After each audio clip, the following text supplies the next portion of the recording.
নেইমারের বিশ্বকাপ স্বপ্নটা শেষ হল সবচেয়ে নিষ্ঠুর উপায়ে। Round of 16। ব্রাজিল বনাম নরওয়ে। কাগজে কলমে ব্রাজিলের জেতার কথা, কিন্তু ফুটবল কাগজে খেলা হয় না। প্রথম হাফ থেকেই ম্যাচটা ছিল অন্যরকম। নরওয়ের গোল বাতিল, অফসাইডে, ব্রাজিলের পেনাল্টি মিস, দুই দলেরই সুযোগ নষ্ট। গোলকিপারদের মধ্যে যেন আলাদা একটা যুদ্ধ চলছিল। তবে নরওয়ের গোলকিপার একটু এগিয়ে, প্রতিটা সেভে দেয়াল হয়ে দাঁড়িয়ে। মাঠে নামলেন নেইমার, ব্রাজিলের শেষ আশার নাম। পুরো স্টেডিয়াম একটু নড়ে উঠল। শেষবারের মতো হয়তো। ৭৯ মিনিট। ক্রস এলো বাতাস কেটে।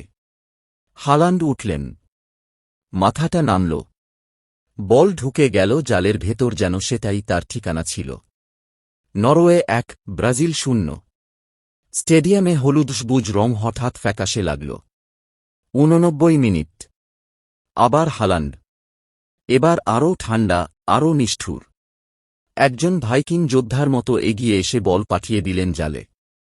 যেন বলছিলেন, আজ এই মাঠ আমার। Norway ২, Brazil ০। ম্যাচের শেষ প্রান্তে নেইমার একটা পেনাল্টি পেলেন। গোল করলেন। ২-১। কিন্তু সময় শেষ। ব্রাজিল বিদায়, নরওয়ে ইতিহাস। আর নেইমার মাঠে বসে কাঁদলেন। হয়তো এটাই শেষ বিশ্বকাপ। হয়তো এভাবেই শেষ হওয়ার কথা ছিল না। এই লোকটা পুরো ক্যারিয়ার জুড়ে একটাই স্বপ্ন দেখেছিলেন, বিশ্বকাপ।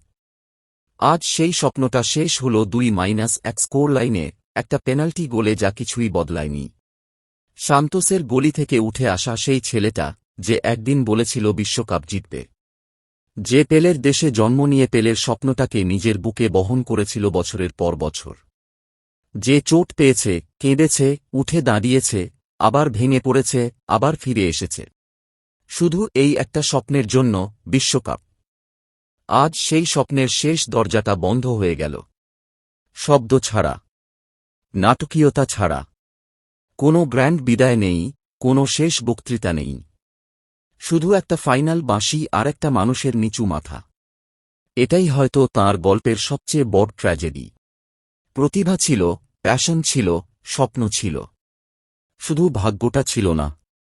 কিছু বিদায় এত নীরব হয়, এত ব্যথার হয়, যে সেটা চিৎকার করে কাঁদার চেয়েও বেশি কষ্ট দেয়। ফুটবল কখনো কখনো অনেক নির্মম হয়।